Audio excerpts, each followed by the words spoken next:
Hello, good morning. It's Mother's Day, and yes, I'm cooking on Mother's Day. What else can I do on Mother's Day? Yeah, I could sit back and do nothing, but I just feel too guilty. But I'm Michelle Hirsch. Welcome to my kitchen. I live in Vacaville, California, and today is the appetizer video. And this is the first one I presented for this week, which is okay. But I think it's an amazing appetizer, and in fact I'm going to give you several in just a 10-minute span that you can use and present to your family or guests any day, like Mother's Day. But what else would I do on Mother's Day? I love to cook, so I find myself in the kitchen, which is fine with me.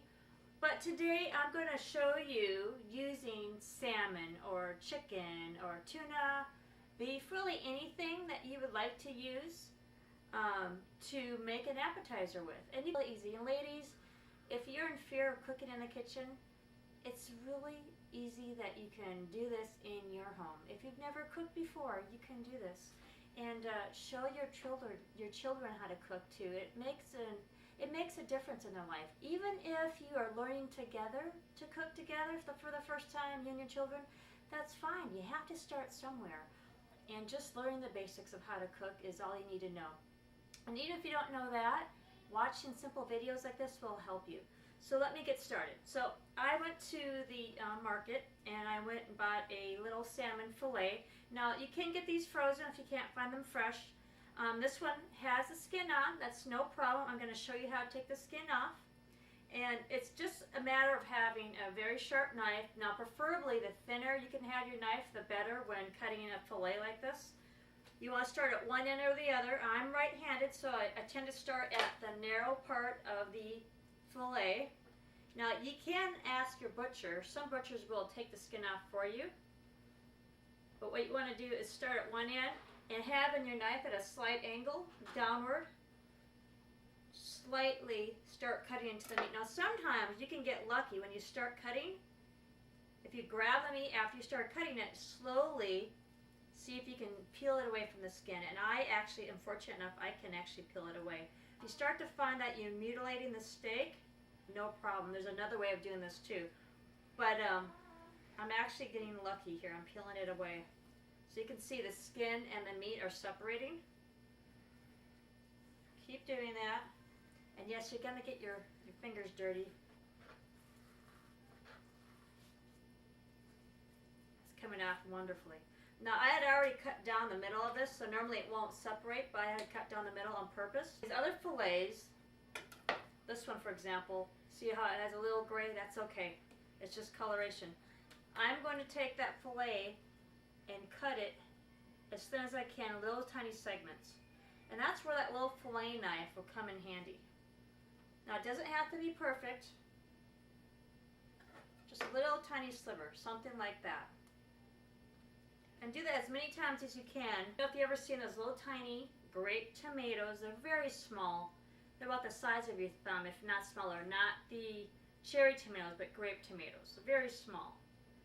Now what I'm going to do, I'll put those to the side for right now. I'm going to take one of those little salmon fillets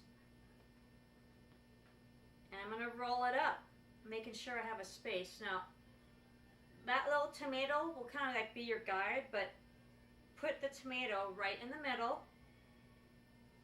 and roll it up. Then take a piece of bacon. Now this is turkey bacon. You can use whatever you want. But the turkey bacon has less fat. Whoops, the tomato came out. That's okay. Put it right back in. Take the bacon and roll it on the outside of the salmon. And then I have soaking over here in a little bowl, little bamboo skewers. I'm going to take that towards the bottom half of this fillet, being careful. Just kind of helps to keep it together. And actually the skewer is so big I'm going to put a couple together. So put that to the side. Continue this process.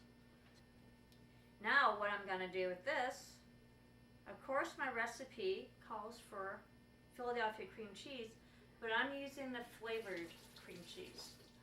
Now I have two flavors here. I have the garden vegetable and I also have the sun-dried basil.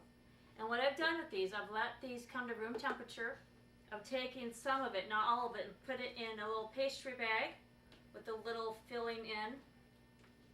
And this is, like I said, very soft. It's room temperature.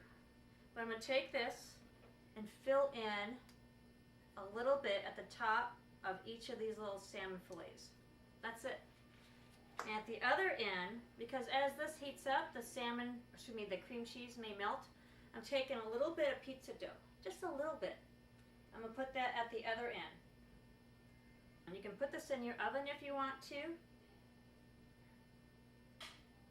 But also you can put this on your grill, and that's what I'm going to do today. I have 3 little ones put together. I have a tomato on the inside, a little bit of cream cheese on top, and I have a little bit of pizza dough at the bottom. And I'm going to make some more of these up. I'm going to put these in the oven, about 350 for about 25 to 30 minutes. Or on the grill, check your temperature on the grill if you have a thermostat. But you want to make sure they're done in the oven with plenty of space between all of them. Now the salmon ones, I'm going to pull them apart a little bit, but make sure you have plenty of space between them.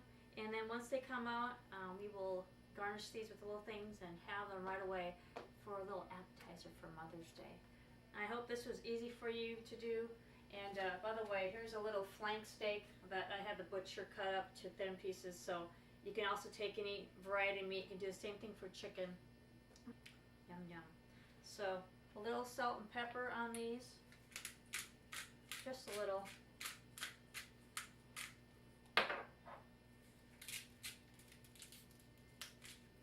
And then on the salmon ones, I'm actually going to take a little lemon. Just a little. Avoid the lemon seed if you can. But that's basically how it is. And then we'll present these on a beautiful appetizer tray here in just a little bit. And I hope you enjoy this. It was easy to make. And again, thank you for allowing me into your kitchen, Paula. And women of Philadelphia, thank you. You guys rock. Thank you very much. And have a wonderful Mother's Day. I know I am, even though I'm cooking, this is where I want to be, is in the kitchen. I really and truly love to cook. But you can have anything you want, but making it with Philly makes it extra special. And thank you, Philadelphia Cream Cheese, for making this contest happen. Thank you. Taking them off the skewers, and see how the cream cheese puffed up a little bit and so slightly brown. And it is a little brown at the bottom. I didn't flip these at all on the grill. I did put a little aluminum tint on them, like the last 5 to 10 minutes of cooking time. I didn't want them to overcook. Now, it's up to you if you want to do this. The little dough plug that I left at the bottom, it's a little brown. You can leave it there if you want to, or you can simply just take it out and just put it to the side. And then take your kitchen shears or clean scissors and carefully, without cutting your fingers, snip off just a slight amount. And let the green of the chives make the colors come together. And I have also sliced up some lemons. I placed those right in the middle. But this green of the chives really makes this whole dish pull together for you. And if some of the chives fall on top, that's fine. If they fall on the plate, at the bottom of the plate, that's fine too. And voila, you have your beautiful appetizer. And I went out to my garden and I clipped up some flowers and I rinsed them off, making sure there's no bugs on them. But you can do that. You can use artificial flowers if you want. You could have also taken some beautiful peppers and sliced them very thinly, and lay them at the bottom of this plate, and then place these appetizers on top of the thinned up bell peppers. There's so many variations that you can do to make your dish very appealing to your guests or your family. So I have used a variety of meats. You can use whatever you want. Just don't make them too thick. And only need them about 3, maybe 4 inches long, but very thin. The thinner the better.